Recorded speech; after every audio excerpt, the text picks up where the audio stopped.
The bookshelf is gone. Yarr! Gabriel, hurry. Oh, and we are all back together. I am liking the looks of this. Yarr! Hey, what's up, guys? Tycho plays it cool with a quick upward nod of his head. Yeah. It's up for people you know and down for people you don't. Anyway, what happened? Where did you go? Gabe explains what happened in a way that veers strongly from actual events, chiefly in its lion battles and unlikely snacks. At one point, shadow puppetry is used to enhance the experience. We need to get you an outlet for these creative urges.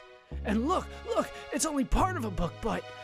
Gabe hands over their half of La Société de l'Inconnu, which slams itself into the one Tycho holds, forming a single volume. Trying to seem nonchalant as though book mergings are an everyday occurrence, the scholar cracks the spine and begins to read.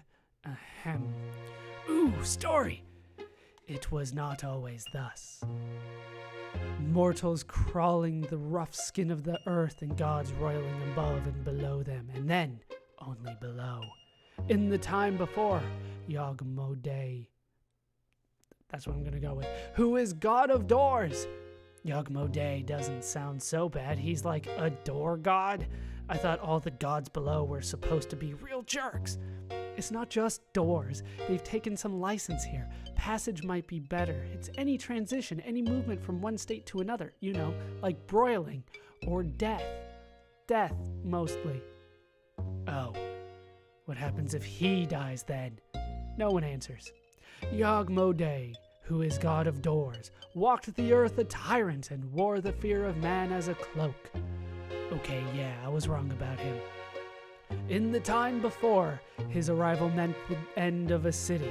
But when he came to the town of Alalay, its last man, Phaedes, said to him, "Come, and I will capture you. There are those who will swear that you live in the paint itself." But Yog-Moday did not believe him, as such powers was the domain of those below. The follies of men are a succor to the gods. And with a smile of violet knives, Yog-Moday bade him try. What's that a picture of? I don't know, it looks like an Atari game. Clearly this is meant to be a picture of the epic battle between Phaedes and Yog-Moday. That red square, that's Phaedes, obviously. And the duck? Yog-Moday. I'm not seeing it.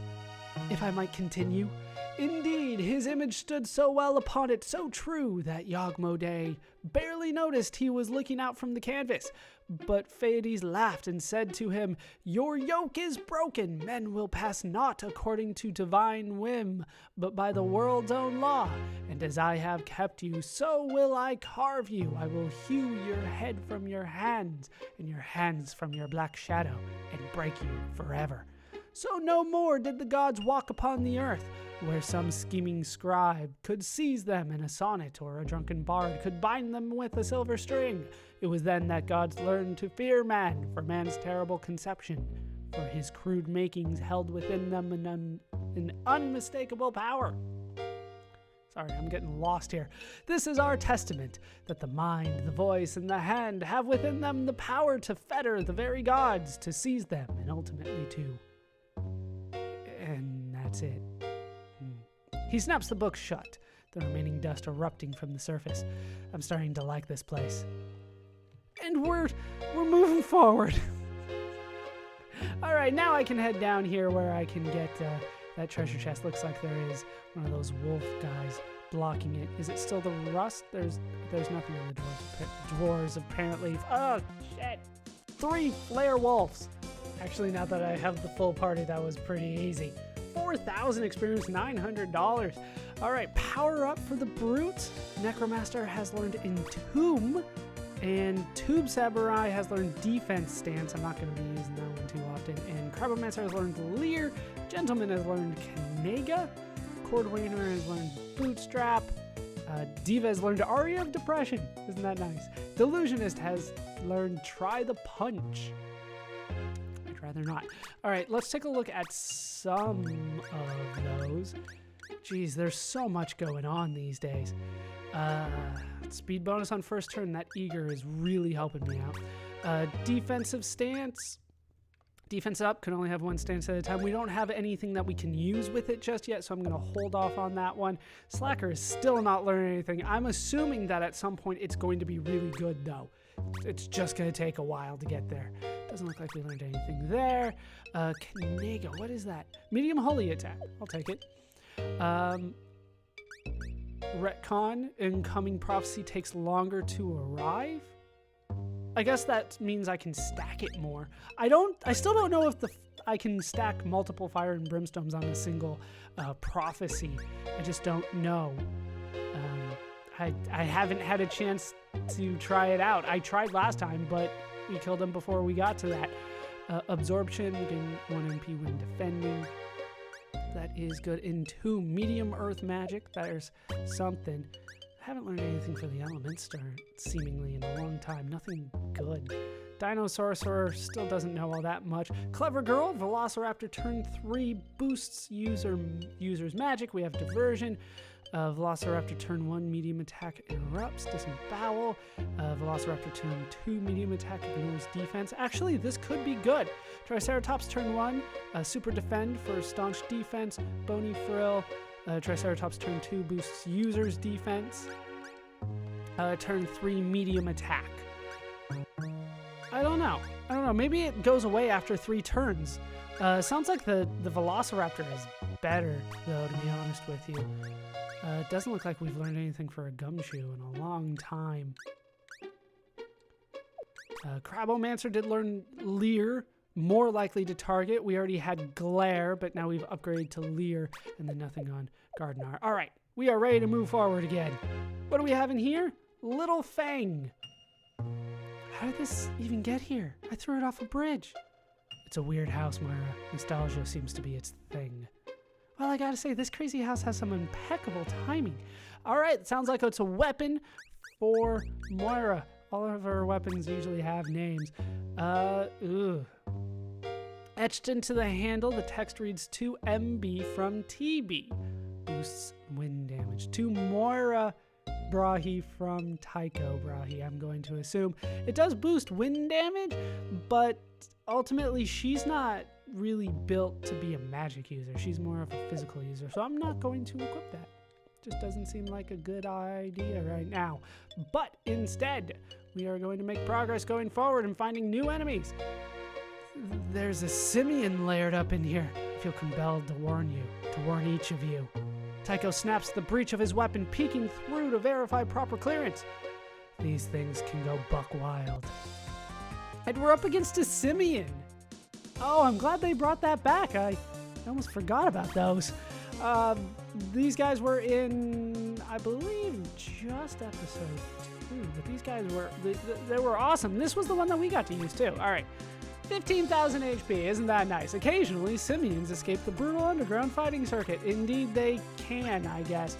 Let's go for a double tap. We'll try to interrupt him here, because I don't like when he gets to use things. All right, so I'm going to assume that we can use like lots of fire and brimstone here. Let's get the skeleton out.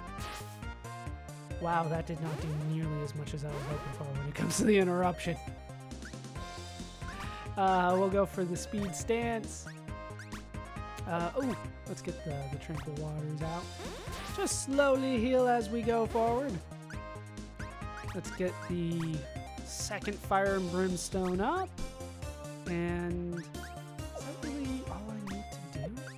I think that's it. Let's go for Dino Sorcerer. We'll go for Velociraptor, since you guys haven't had a chance to fully see that in use yet, and we're going to be here a while. Wow. There are now 6 simians.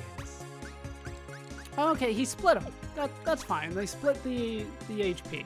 I'm okay with that. Did I already get that going? The Hexoskeleton, let's go with the Snip. And we'll try to actually spread this out. We'll spread the damage out so that hopefully we can get everything working for us. And we'll get a lot of damage done on the magic and kill a whole bunch of them at once, even though it's going to take a little bit of time.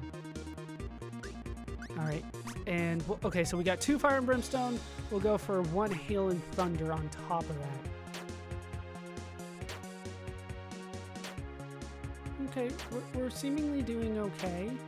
We're doing a lot of damage my way, but we should be fine. Another snip snip on, I guess, any of you down here. We'll go for the one in the back. All right, diversion. Nice. Okay. I think we got everything we need. We'll go for that. Who's got the most HP? You still do, but we haven't gone for the snip snip. So you will have the most. All right, 1,300. They don't stack. I just got 1 fire and brimstone and then 1 hail and thunder. That's disappointing. All right, 11,000 XP, $1,020, and a couple levels up that don't seemingly mean all that much. So that's disappointing. I was really hoping that I could stack them for a while, but it doesn't seem that's the case. A luminous woman appears. That is not to say that she is beautiful, though that assessment, generally speaking, might have been apt. What I mean to say is that her very being produced light. She was not, strictly speaking, alive. So, what's your deal, lady? Cruelly? Oh, gassed? What? Stitchling? What's a stitchling? I don't even know what a cruelly is. Or gassed. It's Elizabeth Hark. Why? So you can try and banish me? Don't be stupid. You are in my house, without invitation. Generally, the society has common cause with any mortal being. The Brahis are the rare exception.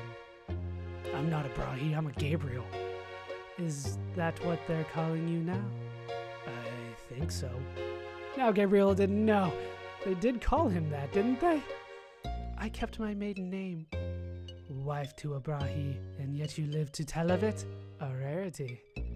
Oh yes, I know of your long project, Tycho Brahi, perhaps as well as you. You and your little patrilineal cult. What an inefficient sort of immortality. Tell me, Scion of Brahi, are we at cross purposes? Do you follow every tenet of your clan's long-held faith? Every grim verse of the quartet? How so? I would have thought it obvious. Do you have as your express and implicit purpose the end of all things? Oh, that? No way. Existence is the best. Me and existence are tight. Apparently this was the wrong answer. I am Elizabeth Hark, and more. Our purpose is a human purpose. Isn't that a dolphin? That is a porpoise. Yeah, because I was like a human dolphin? Whoa! The scepter's voice pounds each word like a railroad spike. We recognize the distributed divinity of humankind. This is our revelation, and bringing it to fruition requires a universe. I guess we have stepped it up recently. We've been killing a god every other week, but I swear to you, upon my nameless mother and upon my cursed father, Yog Modai will come to no harm by me. Wisdom from Abrahi, mark your calendars. Was that so hard? Come, I will give you an opportunity to be useful. There is one other canvas outside my care. I don't trust Euripides to secure it. He's already lost one. Riverbrook Park at the Bank of Money, Vault 6. Bring it to me. Anything else you may keep. Are you sure you don't need help here? How cute. No, it has been safe here for more than 2,000. It would be difficult to overstate the intensity of their surprise over the next few seconds. It may be instructive to take it moment by moment. A car comes crashing through the wall. This is the wall of an attic, mind you. I hesitate to say that it is a man which exits the vehicle, but it may suffice as a general sketch. Bipedal, wrapped in a getup of featureless night, red gauntlets that reach near to the elbows, an equally red cape which is barely holding itself together, and its neck covered by a 3-tiered marvel of fabric architecture. 2 pistols of inconceivable manufacture rest at his hips, with more skulls on each. There is also a skull on his belt. Perhaps there was a sale. In his left hand, the swearing hand, rests the Necrowombicon, dimpled and vile. He walks over to the canvas, picks it up, throws it in the car, and then throws a few other paintings he likes on the stack for good measure. He then turns the car around and drives out of the attic and onto the road below.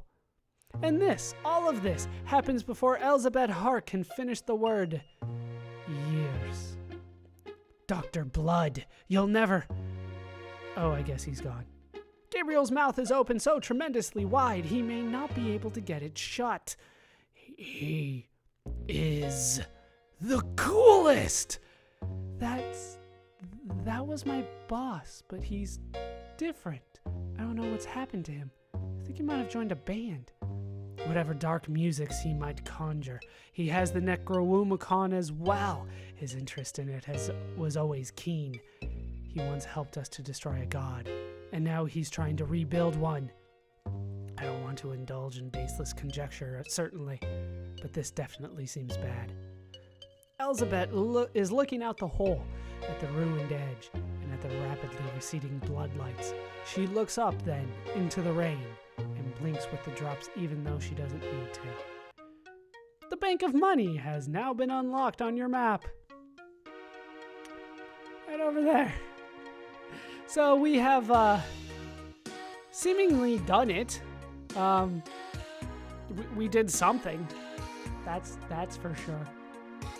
But now that we have done that and Dr. Blood has taken seemingly our prize from underneath us, that is going to do it for these parts of Let's Play on the Rain-Slick Precipice of Darkness, Episode 3. I've been Baller Scuba. I've been joined, as always, by my confused about the timeline squad of Gabriel, Tycho, Jim, and Moira. Hope you guys have enjoyed these parts. Hope you liked. Hope you learned. Hope to see you next time. Thanks for watching.